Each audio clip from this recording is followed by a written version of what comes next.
ದಿಶಾ ಇವಾಗ ಅನಿಕಾ ನೋಡ್ತಾ ಇದ್ದಿದ್ ಕಡೆನೆ ನೋಡಿದ್ಲು. ಅವರಿಂದ ಸ್ವಲ್ಪ ದೂರದಲ್ಲಿ ಅವಿನಾಶ್ ಲಾಸ್ಯನ್ ಕೈನ ಹಿಡ್ಕೊಂಡ್ ನಿಂತಿದ್ದ. ಇವ್ರು ನೋಡ್ತಾ ಇದ್ದ ಹಾಗೆ ಅವನು ಅವಳಿಗೆ ಕೂರೋಕೆ ಹೆಲ್ಪ್ ಮಾಡ್ದ.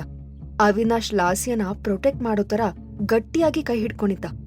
ಅದು ಒಂದ್ ರೀತಿ ಯಾರಾದ್ರೂ ಅವಳಿಗೆ ಡಿಕ್ಕಿ ಹೊಡೆದ್ಬಿಟ್ರೆ ಅಂತ ಅವನು ಹೆದರ್ಕೋತಿರೋ ತರ ಕಾಣಿಸ್ತಾ ಇತ್ತು. ಲಾಸ್ಯ ಫುಲ್ ಖುಷಿಯಾಗಿ ಸ್ಮೈಲ್ ಮಾಡ್ತಾ ಇದ್ಲು. ಅವಳವನ್ ಕಡೆ ನೋಡ್ತಾ ಏನೋ ಕ್ಯೂಟ್ ಆಗಿ ಮಾತಾಡ್ತಿದ್ಲು. ಅದನ್ನ ಕೇಳಿ ಅವನು ನಗ್ತಾ ಇದ್ದ. ಅನಿಕಾ ಕೋಪದಲ್ಲಿ, ಇವ್ರಿಬ್ರು ನಿಜವಾಗ್ಲೂ ನಾಚಿಗೆ ಇಲ್ದವ್ರ ಕಣೆ. ಅವಿನಾಶ್ ಇಟ್ಕೊಂಡವಳನ್ನ ಇಲ್ಲಿ ಕರ್ಕೊಂಡ್ ಬಂದಿದಾನ, ಅದು ಇಷ್ಟೊಂದ್ ಜನ ಇರುವಾಗ. ಈ ಇಬ್ರು ಕಚಡಗಳಿಗೆ ಇವತ್ ಒಂದ್ ಪಾಠ ಕಲಿಸ್ದೆ ಹೋದ್ರೆ ನನಗ್ ಖಂಡಿತ ಸಮಾಧಾನ ಇರಲ್ಲ, ನನ್ ಕೋಪನೂ ಕಡಿಮೆ ಆಗಲ್ಲ ಅಂತ ಅಂದ್ಲು. ದಿಶಾ ಒಂದು ಕ್ಷಣ ಅಲ್ಲೇ ಫ್ರೀಸ್ ಆದ್ಲು. ಅವಳು ಅನಿಕಾನ ತಡಿಬೇಕು ಅನ್ಕೊಂಡ್ಲು. ಆದ್ರೆ ಅದು ತುಂಬಾ ಲೇಟ್ ಆಗೋಗಿತ್ತು. ಅನಿಕಾ ಆಲ್ರೆಡಿ ಅವ್ರ ಕಡೆ ಹೋಗ್ಬಿಟ್ಟಿದ್ಲು. ಅನಿಕಾ ಸಿಟ್ಟು ಒಂದ್ ರೀತಿ ಗನ್ನಿಂದ ಹೊರಟ ಗುಂಡಿನ ತರ. ಅವಳು ಡೈರೆಕ್ಟ್ ಆಗಿ ಹೋಗಿ ಅವಿನಾಶ್ ಮುಂದೆ ನಿಂತು ಬೈಯೋಕೆ ಸ್ಟಾರ್ಟ್ ಮಾಡಿದ್ಲು. ಅವಳು ವಾಯ್ಸು ಜೋರಾಗ್ತಿದ್ದ ಹಾಗೆ ತುಂಬಾ ಜನ ಅವ್ರ ಸುತ್ತ ಸೇರಿದ್ರು. ಪರಿಸ್ಥಿತಿ ಯಾಕೋ ಕೆಡ್ತಾ ಇದೆ ಅನ್ಸಿ ದಿಶಾ ತಕ್ಷಣ ಅನಿಕಾ ಇರೋ ಕಡೆ ಹೊರಟ್ಲು. ಅವಳು ಜನರನ್ನೆಲ್ಲ ದಾಟಿ ಮುಂದೆ ಹೋಗ್ತಾ ಇರುವಾಗ ಅವಳಿಗೆ ಅನಿಕಾ ಜೋರಾಗಿ ಬೈತಾ ಇರೋದು ಕ್ಲಿಯರ್ ಆಗಿ ಕೇಳಿಸ್ತು. ಏ ಅವಿನಾಶ್, ನೀನೊಬ್ಬ ದೊಡ್ಡ ಈಡಿಯಟ್ ಕಣೋ.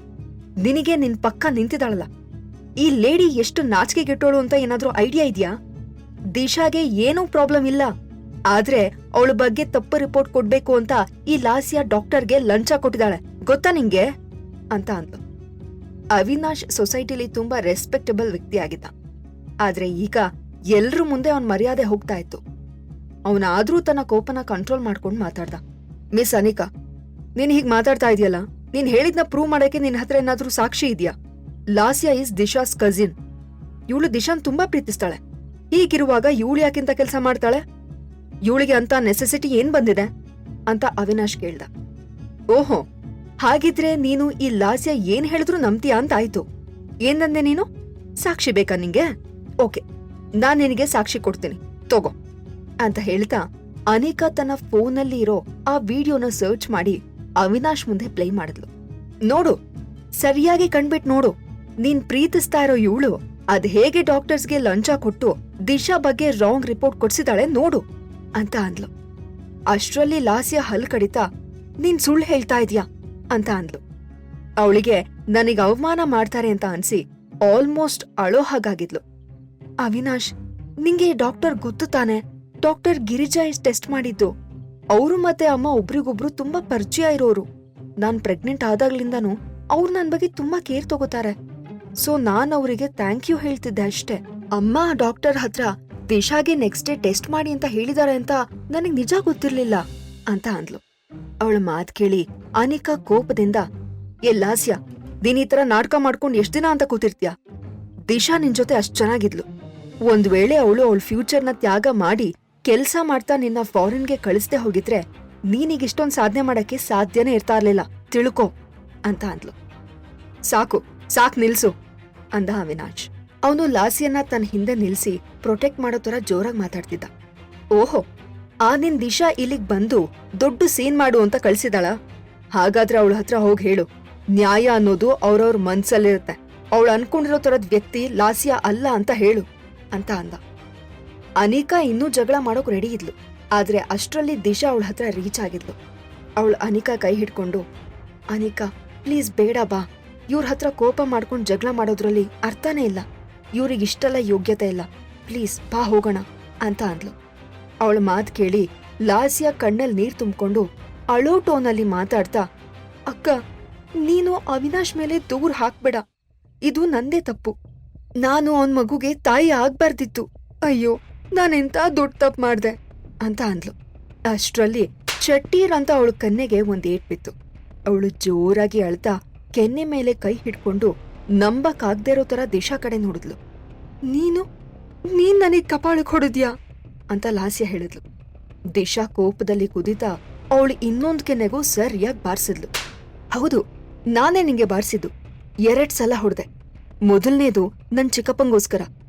ಇನ್ ಮುಂದೆ ಅವರಿಗೆ ನಿನ್ನಂತ ನಿಯತ್ತಿಲ್ಲದ ಮಗಳು ಬೇಕಾಗಿಲ್ಲ. ನಾನ್ ಅವ್ರು ನೋಡ್ಕೋತೀನಿ. ಇನ್ನೊಂದ್ ಹೊಡ್ತ ಯಾಕೆ ಅಂದ್ರೆ ನೀನ್ ತೀರಾ ನಾಚಿಕೆ ಬಿಟ್ಟು ನಿನ್ ಭಾವನೆ ಸೆಡ್ಯೂಸ್ ಮಾಡಿದ್ಯಲ್ಲ ಅದಕ್ಕೆ ಅಂತ ಅಂದ್ಲು ದಿಶಾ. ದಿಶಾ ಅವಳ ಕತ್ತನ್ನ ಸ್ವಲ್ಪ ಬಾಗ್ಸಿ, ರಿವೆಂಜ್ ತುಂಬಾ ಚೆನ್ನಾಗಿರುತ್ತೆ ಅನಿಕಾ. ನೀನ್ ಹೇಳದ್ ನಿಜ. ನನ್ನ ಎಜುಕೇಶನ್ ಅವಳಿಗಿಂತ ಕಡಿಮೆ ಇದ್ರು ನಾನ್ ನೋಡೋಕೆ ಅವಳಿಗಿಂತ ಬೆಟರ್ ಇದ್ದೀನಿ ಅಂತ ಅಂದ್ಲು. ಅನಿಕಾ, ನಮ್ ಮಧ್ಯ ಥ್ಯಾಂಕ್ಸ್ ಎಲ್ಲ ಹೇಳೋ ಅವಶ್ಯಕತೆ ಇಲ್ಲ ಅಂತ ನಂಗೆ ಗೊತ್ತು. ಅದ್ ನಿಂಗೆ ಇಷ್ಟನೂ ಆಗಲ್ಲ. ಆದ್ರೆ ಇನ್ ಮುಂದೆ ಫ್ಯೂಚರಲ್ಲಿ ನಿನಗೇನಾದ್ರೂ ಬೇಕಾದ್ರೆ ನನ್ನ ಹತ್ರ ಹೇಳು ಆಯ್ತಾ? ನನ್ ಕೈಲಾದಷ್ಟು ಹೆಲ್ಪ್ ಮಾಡೋಕ್ ನಾನು ಯಾವಾಗ್ಲೂ ರೆಡಿ ಇರ್ತೇನೆ, ಮರಿಬೇಡ ಅಂತ ಅಂದ್ಲು ದಿಶಾ. ಅವಳ ಮಾತ್ ಕೇಳಿ ಅನಿಕಾ ಮುಷ್ಟಿ ಬಿಗಿ ಮಾಡಿ ಪಂಚ್ ಮಾಡೋದರ ಪೋಸ್ ಕೊಡ್ತಾ, ಇದೇನ್ ದೊಡ್ಡ ವಿಷಯ ಅಲ್ಲ ಬಿಡು, ನಂಗೆ ಅನ್ಯಾಯ ಎಲ್ಲೇ ಆದ್ರೂ ನೋಡಕ್ಕಾಗಲ್ಲ ಅಂತ ಅಂದ್ಲು.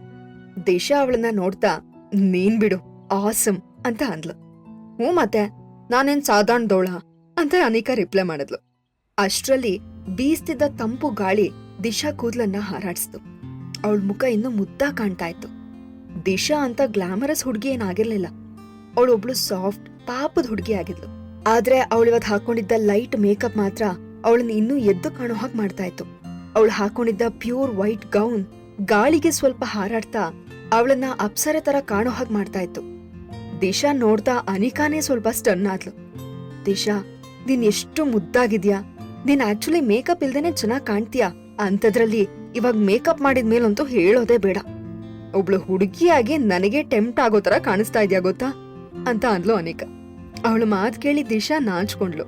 ಅವಳು ಸ್ವಲ್ಪ ಸ್ಮೈಲ್ ಮಾಡ್ತಾ ಗಾಳಿಗೆ ಹಾರಾಡ್ತಾ ಇದ್ದ ಕೂದ್ಲನ್ನ ಸರಿ ಮಾಡ್ಕೊಂಡ್ಲು. ಸಾಕು ಅನಿಕಾ, ಓವರಾಗಿ ಡೈಲಾಗ್ ಹೊಡಿಬೇಡ ನೀನು ಅಂತ ದಿಶಾ ಹೇಳಿದ್ಲು. ಅನಿಕಾ ದಿಶಾನ ತಲೆಯಿಂದ ಕಾಲಿನ ತನಕ ನೋಡ್ತಾ, ನಾನೇನ್ ಇಳ್ದೇ ಇರೋದನ್ನ ಹೇಳ್ತಾ ಇಲ್ಲಮ್ಮ, ನೀನ್ ನಿಜವಾಗ್ಲೂ ಚೆನ್ನಾಗ್ ಕಾಣ್ತಿದ್ಯಾ, ನೀನ್ ಹೀರೋಯಿನ್ ರೋಲ್ ಮಾಡೋಕ್ಕೂ ಸೂಟ್ ಆಗ್ತೀಯಾ ಅಂತ ನನಗ್ ಅನ್ಸುತ್ತೆ, ವಾವ್ ಅಂತ ಅಂದ್ಲು. ದಿಶಾ ಸ್ಮೈಲ್ ಮಾಡ್ತಾ, ಇಲ್ಲಪ್ಪ, ನಾನ್ ಹಾಗೆಲ್ಲ ಏನಿಲ್ಲ.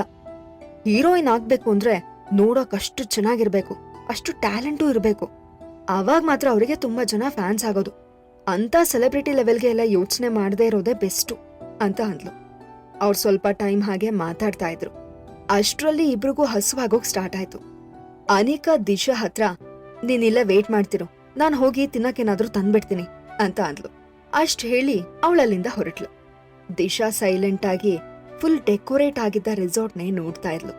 ಅವಳ ತಂಪು ಗಾಳಿನ ಫೀಲ್ ಮಾಡ್ತಾ ಕಣ್ಮುಚ್ಚಿ ಕೈ ತೆರೆದಿದ್ಲು. ಆ ತಂಗಾಳಿ ಅವಳ ಮುಖ ಮತ್ತೆ ಅವಳ ಕೂದಲನ್ನ ಸವರ್ತಾ ಹೋಗ್ತಿತ್ತು.